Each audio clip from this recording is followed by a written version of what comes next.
자, 주께서 목숨을 버리시고 많은 아들들을 얻으셨죠. 자, 이게 신앙 안에서 법칙과 같습니다. 우리가 왜 받는 게 없냐면 버리는 게 없어서 그래요. 그러니까 내가 주를 위해서 구원 이후에 정말 주님 앞에서 내려놓고 버리는 것이 있으면 반드시 받는 것이 넘쳐나도록 되어 있습니다. 세상 사는 게 두렵잖아요, 우리가. 왜 그러냐면 우리가 원래 가진 게 별로 없어요. 그러니까 이 가진 게 없다 보니까 앞으로 세상 어찌 살고 해보면 이 계산이 항상 적자로 나오죠.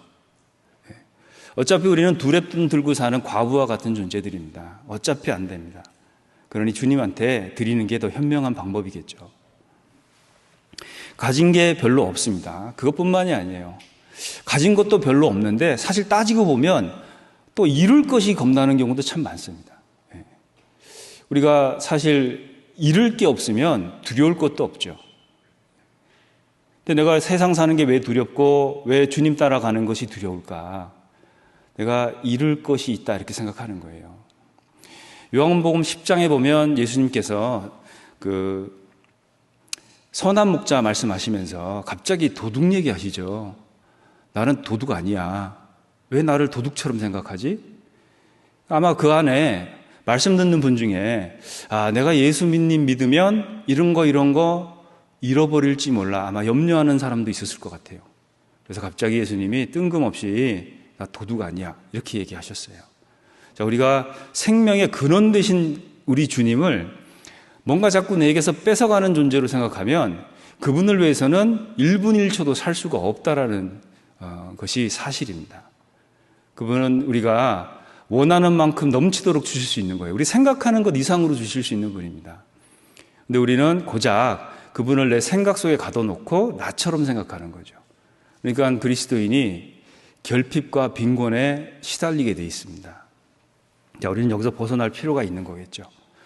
자, 히브리서 11장 38절에 보면 세상이 감당할 수 없는 사람들이 어떻게 살았는지가 이렇게 기록이 되어 있습니다. 한번 찾아보겠습니다. 히브리서 11장 38절만 제가 읽어드리겠습니다. 이런 사람은 세상이 감당치 못하도다 이렇게 되어 있죠. 가로 딱 쳐놓으셨어요. 자, 이런 사람들은 세상이 감당할 수가 없습니다. 어떻게 해볼 수가 없는 거예요. 자, 이분들의 특징이 뭐냐면 33절부터가 잃을 게 없는 사람들입니다. 자, 왜 우리가 잃을 게 없는 상태가 되는 건 뭘까요?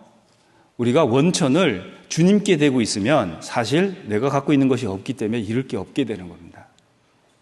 우리가 생명의 근원 되신 그분께 기대어 사는 것이 그리스도인이 힘있게 살 수 있는 방법이라는 겁니다. 잃을 것이 없는 사람은 세상도 어떻게 할 수가 없어요. 그래서 그리스도와 그 왕국을 위해서 이 땅에서 버리는 것이 있는 자는요, 금세에 있어서 100배나 받도록 되어 있습니다. 그게 약속으로 주어져 있어요. 마가복음 10장을 보겠습니다. 마가복음 10장 29절 30절 예수께서 가라사대 내가 진실로 너희에게 이르노니 나와 및 복음을 위하여 집이나 형제나 자매나 어미나 아비나 자식이나 전토를 벌인 자는 30절 금세에 있어 집과 형제와 자매와 모친과 자식과 전토를 100배나 받되 핍박을 감해받고 내세의 영생을 받지 못할 자가 없느니라. 자, 그리스도인의 삶이 잘 정리가 되어 있습니다. 여러분 정말 교회 와서 가족 같은 친밀감을 느끼세요? 아니면 여전히 교회 오면 좀 불편하고 사람 대하는 거 좀 거북스럽고 다 남 같고 나는 손님 같고 그렇습니까?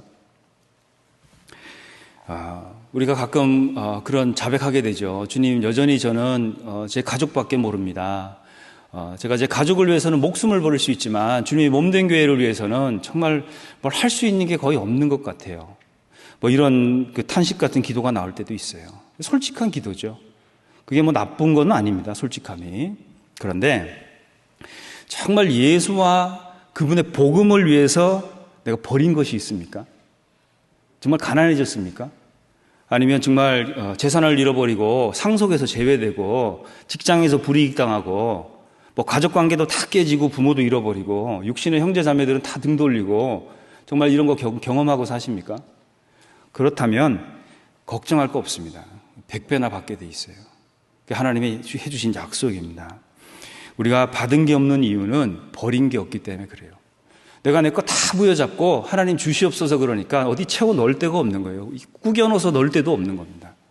우리가 비우는 만큼 받는 게 있는 거예요. 신앙 때문에 잃는 것이 참 많죠. 그런데 하나님께서 약속을 분명히 해주셨는데 금세, 금세에 받는다고 되어 있습니다. 물론 내세에 받는 걸 아멘할 수 있어요. 그런데 금세에 받는다 이렇게 얘기하셨어요. 전 친구가 많지는 않았습니다. 그런데 그 많지 않은 친구들이 얼마나 소중했겠어요, 그죠? 근데 나이가 들면서 점점 이 친구들이 없어지고 또 이렇게 전도인이 되고 나니까요, 친구가 전부 없어졌습니다. 그리고 교회 일 하다 보니까 사생활도 없고 친구가 다 없어져 버렸어요. 어떨 때는 좀 마음이 허전할 때도 있습니다. 뭐 큰 재산 잃어버린 것 같고, 그런데 정말 100배의 친구가 생겼습니다. 소개해 드릴까요? 여기 다 계시잖아요. 심지어는요, 뭐 페이스북으로 친구가 연결이 되기도 하고 그렇습니다. 하나님이 금세 100배나 주셨어요. 교회 안에서 일꾼이 됐기 때문에 많은 분들이 이렇게 사랑해 주시고 또 제가 그 기도에 이렇게 제목이 되어 있습니다. 정말 어느 누가 저를 위해서 그렇게 해줄 수 있겠습니까? 주님은 약속대로 이렇게 100배를 주셨어요. 그리고 정말 제가 정말 좋아했던, 정말 사랑했던 그 친구를 한 명 떠나보낸 기억이 있습니다.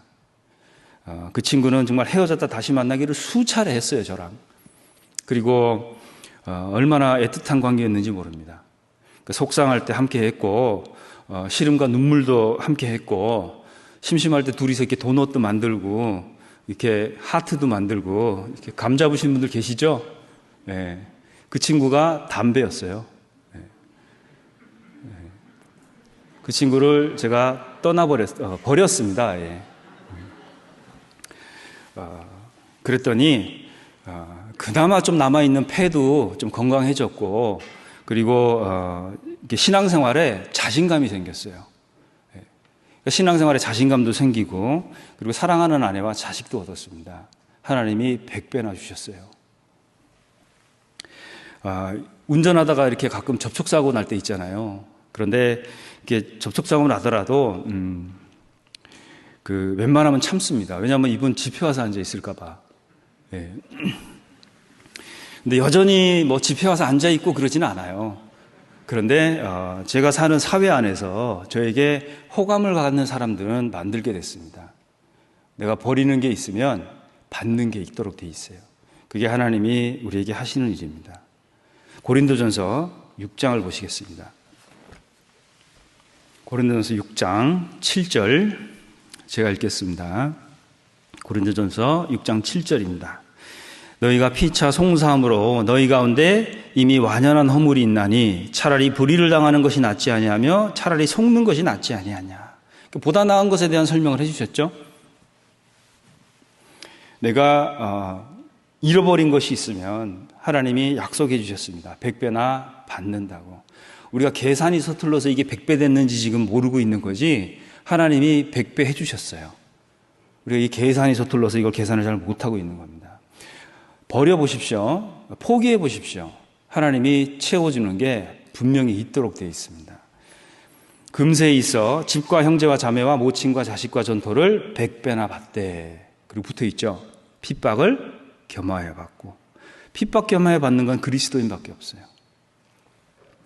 그리고 버려보십시오. 무슨 일이 생기는지. 근데 우리는 그거를 주저주저 하고 있는 거죠. 그러니 우리는 여전히 부족과 결핍에 시달리고 있는 겁니다. 그리고 내가 정말 어떤 부족이 생기면 이게 내가 뭘 버리지 못하고 있는 걸까? 이렇게 한번 생각을 해봐야 됩니다. 자, 여러분들이 지금 이 시간에 포기한 것이 있어요. 어떤 걸 지금 포기하고 계신가요? 자, 여러분이 지금 포기하고 있는 것이 무엇이냐면 뭐 이런 겁니다. 뭐 대단한 것을 포기한 것이 아니고 지금 이 시간에 내가 집에서 잠을 잘 수도 있고 쉴 수도 있고 TV를 볼 수도 있어요. 그죠? 그리고 지금 이 시간 내가 가족과 함께 시간을 보낼 수도 있고 지금 이 시간 집에서 직장 다니라고 하지 못했던 집안일을 할 수도 있습니다. 그런데 지금 이 시간 여러분은 여기 와서 앉아 계시는 거예요. 고린도전서 9장 4절, 우리가 먹고 마시는 권이 없겠느냐? 우리가 다른 사도들과 주의 형제들과 게바와 같이 자매된 아내를 데리고 다닐 권이 없겠느냐? 어찌 나와 바나바만 일하지 아니할 권이 없겠느냐? 누가 자비량하고 병정을 다니겠느냐? 누가 포도를 심고 그 실과를 먹지 않겠느냐? 누가 양떼를 기르고 그 양떼의 젖을 먹지 않겠느냐? 자, 사람은 내 것이라고 여기고 있는 권리들이 있습니다. 그런데 이 권리를 다 쓰지 않는 거예요. 그것이 하나님께 드리는 겁니다. 12절 보겠습니다. 같이 읽겠습니다. 다른 이들도 너희에게 이런 권을 가졌거든 하물며 우리 일가 보냐. 그러나 우리가 이 권을 쓰지 아니하고 범사에 참는 것은 그리스도의 복음에 아무 장애가 없게 하려 함이로라 그랬습니다. 권리라고 생각되는 것을 포기하는 것, 그것이 하나님께 드리는 것입니다. 우리가 구원받고 나서요, 하나님이 인생 포기각서 써라, 이렇게 말씀하시지 않았죠. 그죠? 우리가 다 인생 포기하고 이렇게 주를 위해서만 살아라, 이렇게 말씀하신 적 없습니다. 다 내놔라, 다 내려놔라, 그렇게 말씀하는 게 아니죠. 쓰긴 쓰는데 다 쓰지 않는 거예요. 우리는 이것도 안 된다는 거죠. 18절을 보겠습니다. 18절 같이 읽겠습니다. 그런즉 내 상이 무엇이냐? 내가 복음을 전할 때 값없이 전하고 복음으로 인하여 내게 있는 권을 다 쓰지 아니하는 이것이로라 그랬죠. 자, 성경적 용어로 절제라고 얘기할 수 있습니다. 다 쓰지 않는 거예요. 여러분은 오늘 그 선택을 하신 겁니다. 정말 탁월한 선택을 하신 거예요.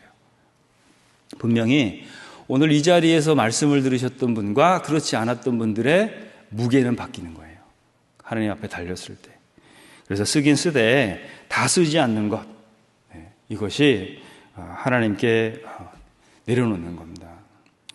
그리고 또 하나는 받기 위해서 먼저 드려야 됩니다. 내가 가진 게 없어요.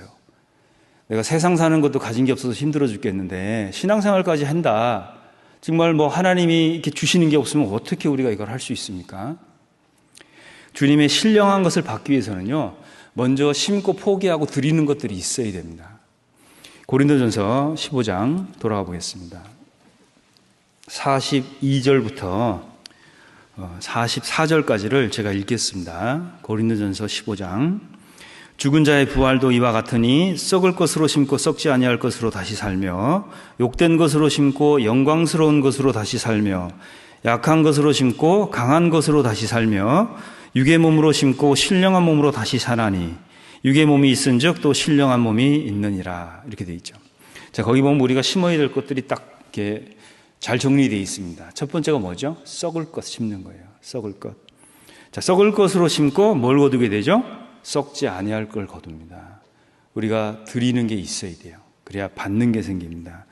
이 세상에 썩을 것들이 정말 많습니다. 영원한 것들을 우리가 거둬들이는 사람들인데, 갈라디아서 6장 7절 8절에 오면 스스로 속이지 마라. 하나님은 만월의 여김을 받지 아니하시나니 사람이 무엇으로 심든 그대로 거둔다고 말씀하셨어요. 육체를 따라 심는 자는 육체로부터 썩은 것을 거두고, 그리고 성령을 위하여 심는 자는 성령으로 영생을 거두리라 그랬습니다. 이게 하나님이 정하신 법칙입니다. 우리가 육체가 전부인 삶을 살면 세상에서 가장 불행하게 사는 거예요. 이 불행이 거듭나지 못한 사람, 물론 지옥 가는 사람과 비교할 수는 없습니다만은 그리스도인으로서 너무나 불행해지는 겁니다. 썩는 것 붙들고 지금 우리가 갈등할 때가 아니라는 거예요. 우리가 그동안 수없이 전도 집회에서 들었던 그 날을 진짜 살고 있잖아요. 그 날이 왔습니다. 성경은 틀린 적이 없어요. 근데 다행히도 그리스도에게는 방법이 주어져 있어요. 썩을 거 심으라는 거예요. 그러면 썩지 않는 거 거두는 거예요. 예를 한번 들어보겠습니다. 그리스도께서 하신 일이 바로 그거예요. 세상에서 썩어 없어질 우리를 영원한 것으로 바꿔놓으셨습니다. 그렇지 않습니까? 그게 그리스도께서 하신 거예요. 그리스도인도 마찬가지입니다. 내가 붙들고 있는 이 썩어질 거 빨리빨리 바꿔야 돼요. 영원한 것으로. 20세기 최고의 지성이라고 하는 C.S. 루이스가 이런 얘기했죠. 영원하지 않은 건 영원히 무용지물이다 그랬습니다. 자, 내가 무엇을 지금 붙들고 있는가? 그리고 이것 갖고 뭘 하려고 하는가? 잘 생각해 보셔야 돼요. 우리가 이런 것들을 심는다면 반드시 하나님은 갚아주십니다.